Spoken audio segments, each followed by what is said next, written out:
There's nothing there but silence. Salut à tous et bienvenue dans cette vidéo de présentation de mes achats donc pendant les soldes et autres.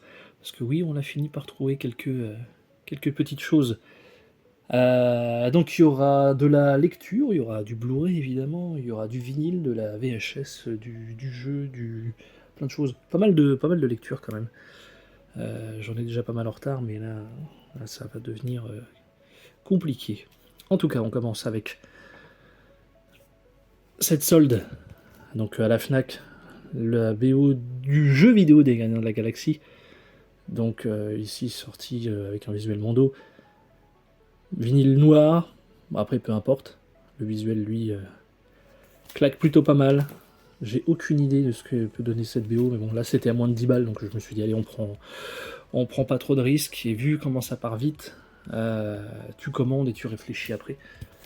Après évidemment, faut pas être proche de ses sous, sinon ça devient compliqué. Mais pour tout, de toute façon, si aujourd'hui on préco pas, on est dans la merde. Si on n'achète pas vite, on est dans la merde et tout nous passe sous le nez. Enfin bon.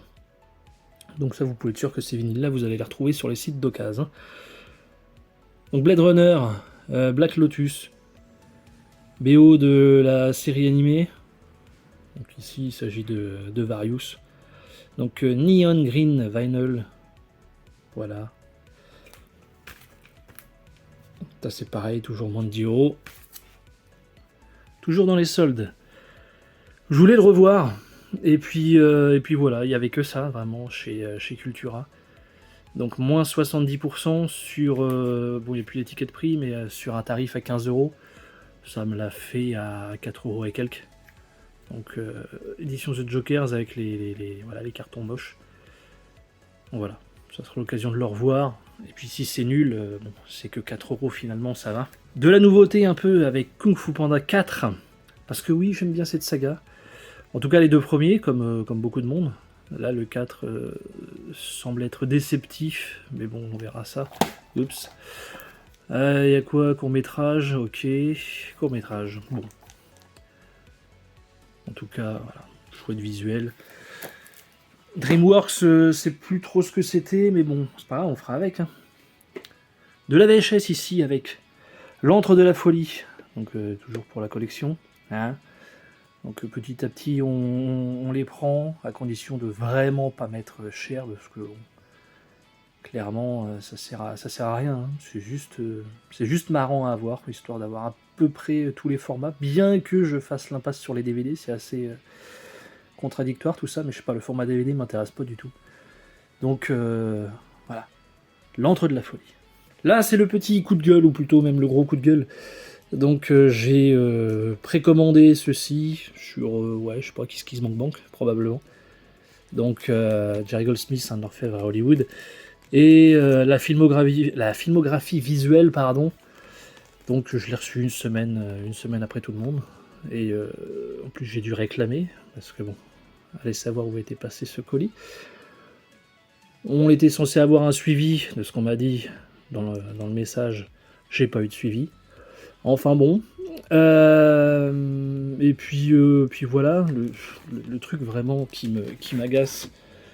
Petit 1, c'est que là-dedans, ok, c'est sympa. C'est sympa d'avoir une filmo visuelle, hein. Mais les gars, prenez des visuels récents, quoi.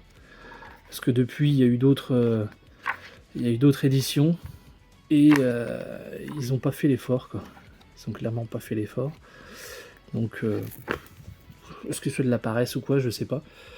Mais bon, c'est bien mais pas bien. Et puis ça, bah, le hic dans l'histoire, c'est que, vous voyez, ça fait à peu près 600 pages, et ça pèse 10 grammes. Donc le papier, vraiment, c'est... je le prendrais même pas pour me torcher, quoi. Il est... mauvaise qualité, clairement. Ils ont gratté là où ils pouvaient. Ouais, dommage. En tout cas, voilà, plein de points négatifs là-dessus, qui font que, bah, clairement, je ferai plus de financement participatif, hein, ça sert à rien, parce que de toute façon, t'es servi en dernier, parce que j'aurais pu l'acheter 2 fois, hein. J'aurais pu l'acheter au Bloody Weekend, j'aurais pu l'acheter à Metaluna, J'aurais pu faire plein de choses. Et bref, il n'y a rien qui va, quoi. Donc on continue avec Creepshow saison 4. 12 histoires à mourir de peur. À mourir d'ennui, je dirais. Parce que c'est vraiment pas terrible. Mais vraiment, vraiment pas. Hein. Je me suis fait chier tout du long. Il doit y avoir un segment et demi qui est sympa. Je dis bien un et demi. Non, franchement, c'est très très mauvais. Il est temps qu'ils arrêtent là, vraiment. Déjà, la 3, c'était nul. Alors là, les 4, on enfonce le clou, laisse tomber. Il n'y a même plus les présentations par notre autre ici. Voilà. C'est vraiment le minimum syndical. Donc, non. N'achetez pas ça, en tout cas pas des One. Une petite BO CD ici que j'ai pris surtout pour coup de tête. Enfin, seulement pour coup de tête, parce que la victoire en chantant, je connais même pas. Mais en tout cas, coup de tête, voilà. Bon, c'est répétitif, évidemment.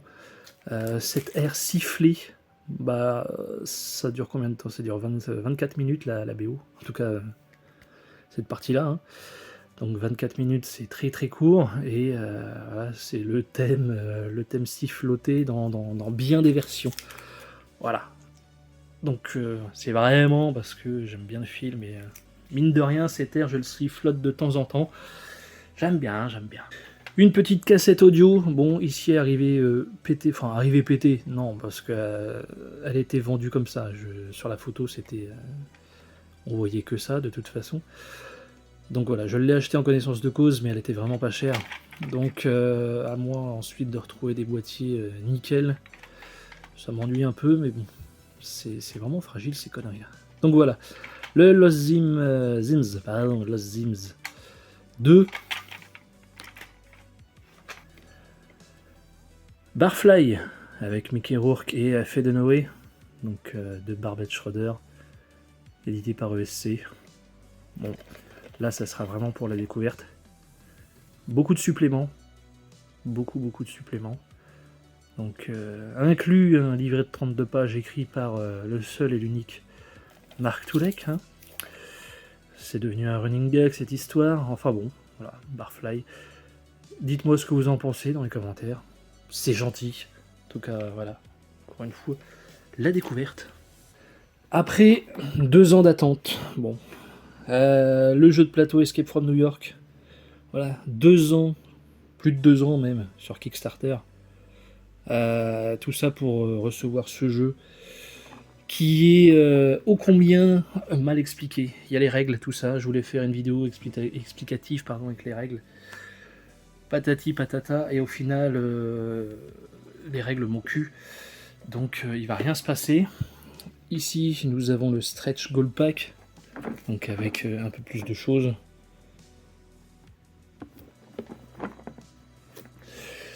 Donc voilà pour ce petit jeu de plateau, on va pas s'attarder dessus. Joe, c'est aussi l'Amérique, donc on me l'a conseillé. Donc avec Peter Boyle, Dennis Patrick, Audrey Kerr et Susan Sarandon. Bon, c'est nul. Clairement, je vous le dis, c'est nul. Hein. C'est mou du genou, c'est plat, c'est voilà. Ok, Peter Boyle fait le taf dedans. C'est l'attrait du film. Il est clairement fou. Ouais, il aime personne. Raciste, anti-hippie, anti tout ce que tu veux. Donc ouais, c'est ouais. Est-ce que ça vaut l'achat? Je suis pas sûr, hein, vraiment du tout. Hop, chez Huggin et Menin, donc nous avons les chroniques de Batman. Voilà. Oui, j'avais un doute, mais oui, c'est bien Huggin et Menin. Donc je l'ai pris pourquoi? Parce que baisse de prix et que j'adore Batman évidemment. Donc ici il s'agit voilà, d'un guide des comics. C'est compliqué à faire tenir et à bouger les pages en même temps. Mais voilà, on va y arriver. Donc tout ça pour 10 balles. Donc voilà, là on l'a dit. On y va. Donc chouette bouquin, bien complet. Le dossier de presse français de Starman. Donc je vous avais présenté il y a quelques temps la version Jap. Et donc, voilà, vous pouvez déjà voir quelques différences. Ici, il me semble qu'il n'y a pas de photo couleur, alors qu'ici, il y en avait. Enfin bon. Et je sais pas, vous voyez, c'est un peu plus détaillé. Clairement plus détaillé. Donc voilà, c'est ça la France. C'est ça la France. Donc, et l'intérêt ici, c'est que ça soit lisible. Tu vas me dire, pour les Japonais aussi, c'est lisible. J'ai pas fait l'effort. Donc voilà. On va passer rapidement, hein. Comme d'hab. Voilà, en tout cas, ça fait un dossier de presse en plus, parce que je me suis rendu compte que j'avais vraiment que dalle en dossier de presse français ou presque. Et au détriment des Japs, bizarrement. Et bah là, voilà, le mal est réparé. On avance. Allez, ici, un coffret Louis de Funès. L'essentiel, ouais. Si l'on veut. Donc, plus on en parle, et plus je me dis qu'il y en a pas mal que j'avais pas vu. Dont le tatoué, par exemple, ou le petit baigneur. Même la zizanie, je crois que je l'ai jamais vu en entier. Donc ici, ce petit coffret pour rattraper un peu le retard, je dis bien un petit peu parce qu'il y en a tellement. Donc voilà, 9 Blu-ray, 9 films, je vais pas dire 9 classiques parce que c'est pas le cas, mais en tout cas, c'est un chouette petit coffret, enfin, coffret, ça... Dedans, c'est que des amarrés, hein. Donc je me demande si le carton va pas sauter justement, parce que c'est pas très, très joyeux comme ça dans la collecte. Donc voilà, du De Funès. Un petit vinyle de Prince of Darkness, donc ici sous le label Deathmatch Records. Donc un visuel extrêmement moche. Donc, vous allez me dire pourquoi tu l'as pris. Bah pourquoi pas. Non mais c'est la particularité des Deathmatch, c'est qu'ils sont en général vraiment hideux, mais ont au moins cette particularité d'être originaux. Donc bon, c'est pas grave, ça en fait un de plus évidemment comme d'hab. Bah tiens, on va rester avec le Prince des Ténèbres puisque j'ai chopé cette VHS US, alors certes pas dans un très bon état. Voilà, c'était pas cher, je pensais que je n'avais même pas de VHS sur celui-ci, donc je me suis dit allez, quitte à en avoir une, autant que ça soit une version US. Donc les fameuses versions comme ça. Et donc, en fait, si, j'en avais une et j'avais la française, donc. Enfin bon, c'est pas grave. Là, ça, c'est dans son jus, et quel jus, hein. Donc, allez. Toujours pour rattraper le retard dans les films français, ici, 15 films de Belmondo. Alors là, encore pire que de Funès. Voilà, clairement, là-dedans. J'ai dû voir Le Solitaire, L'Alpaguer, Le Professionnel évidemment, L'As des As, et puis c'est tout. Voilà, donc en tout cas bien content de rentrer l'Alpaguer, parce que c'est vraiment un de ceux que je préfère. Et voilà, donc pour rattraper le retard, encore une fois, là sur Belmondo, ici 15 BR, je pense qu'on a de quoi faire ici. Du vinyle ici, et oui, beaucoup de vinyle dans cette vidéo, c'est pas voulu, c'est comme ça. Donc ici, un merci à l'ami Jean-Philippe, donc, avec qui j'ai pu faire un petit troc, et j'ai pu récupérer ce vinyle de Big Trouble, édition Enigma, donc, qui date de 86, je pense. On va regarder ici, mais j'ai pas les yeux pour. Donc en tout cas, voilà, un vinyle de plus sur ce film-là. Il doit m'en manquer un peut-être, à condition de ne pas faire vraiment toutes les variations avec les titres dans les langues différentes. Mais voilà, il doit m'en manquer un, et après, on l'est très bien.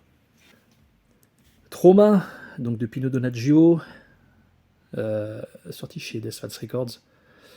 Donc voilà, clairement, c'était pas cher. Après, pas cher, est-ce que c'est l'argument pour prendre obligatoirement? Voilà, c'est une découverte en tout cas. Je connais le titre principal, la Ruby Rain. Le reste, je connais pas trop, Mais en tout cas, voilà. Parfois le prix ça aide et ça fait du stock pour plus tard.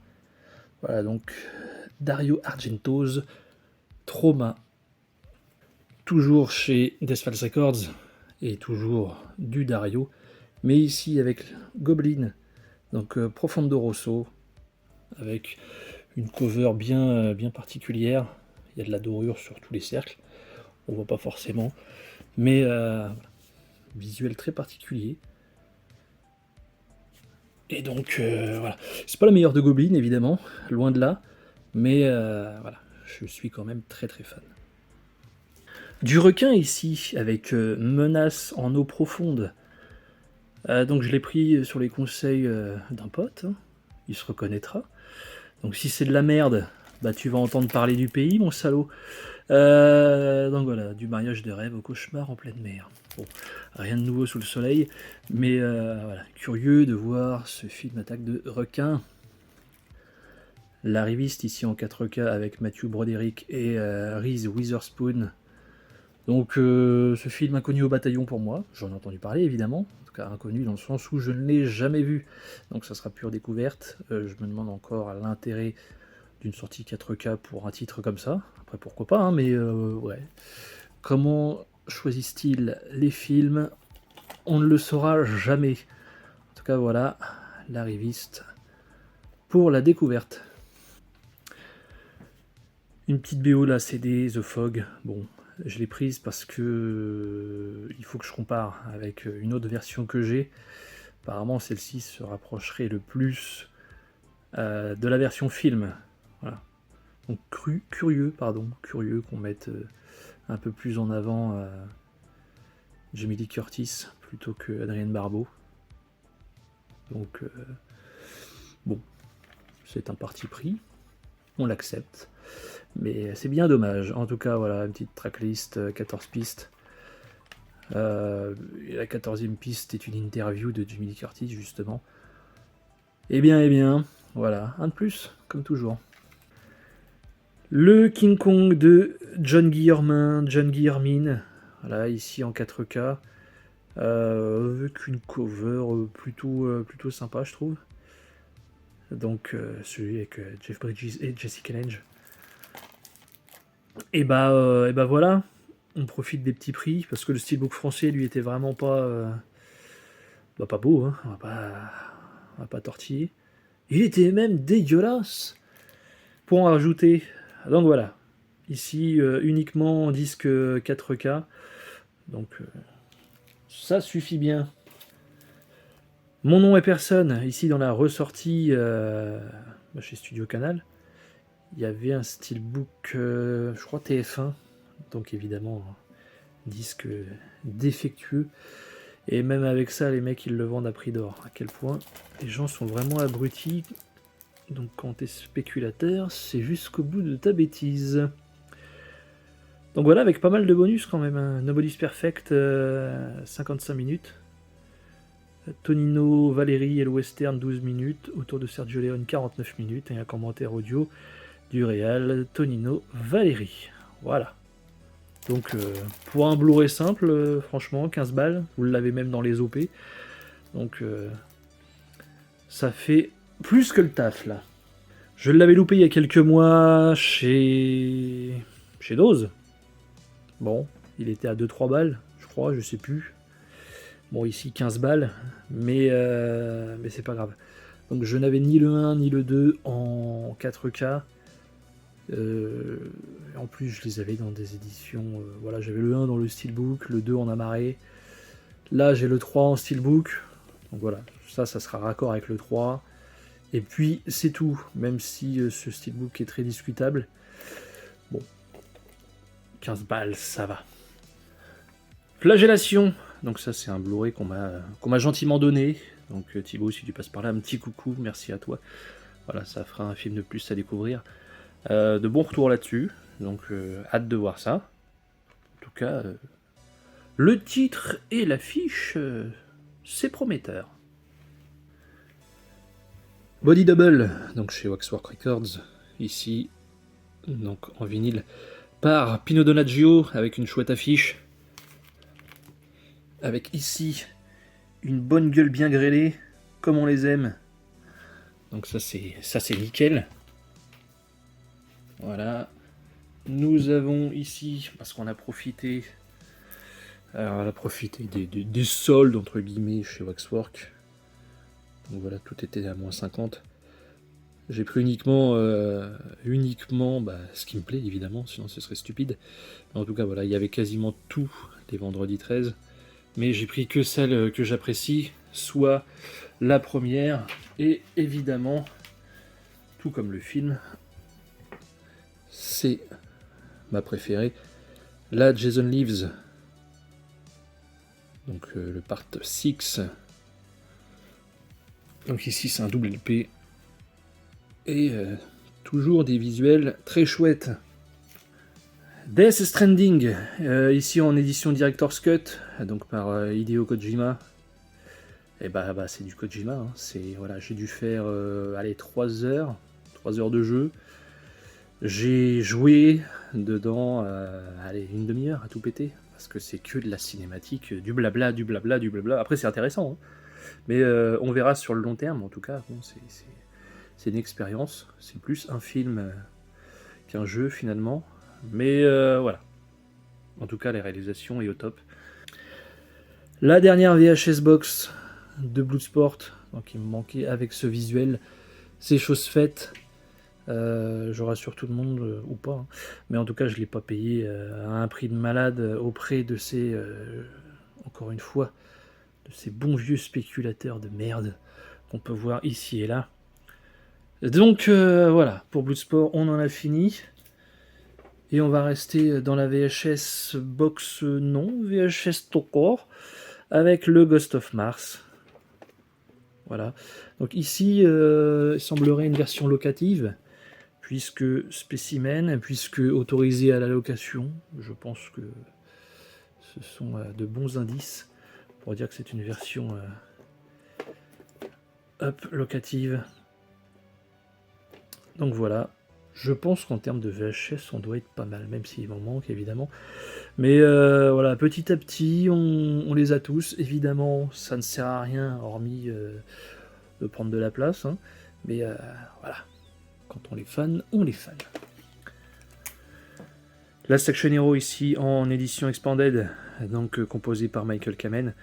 Alors, c'est pas une BO que j'apprécie énormément, bien que ça reste culte, évidemment, tout comme le film, hein. C'est un de mes films cultes de mon enfance, en tout cas. La musique isolée, j'ai jamais été trop fan. Hormis les passages où il y a justement le personnage de Vivaldi ou de Bénédicte, donc qui sont des thèmes un peu plus dramatiques. Donc voilà. Encore une fois, ça passe mieux dans le film. Isolé comme ça, c'est bien parce que je connais par cœur. Mais à l'écoute, c'est du Kamen, quoi. C'est du Little Weapon, c'est du Die Hard, c'est tout ce qu'on veut. On retrouve vraiment tout son style là-dedans. Voilà, c'est tout pour cette vidéo achat. Comme d'habitude, dites-moi dans les commentaires si ça vous a plu. Lâchez le petit pouce bleu de soutien qui fait bien plaisir. Abonnez-vous si le cœur vous en dit pour toujours plus de vidéos. Et moi, je vous dis à très vite. Ciao tout le monde!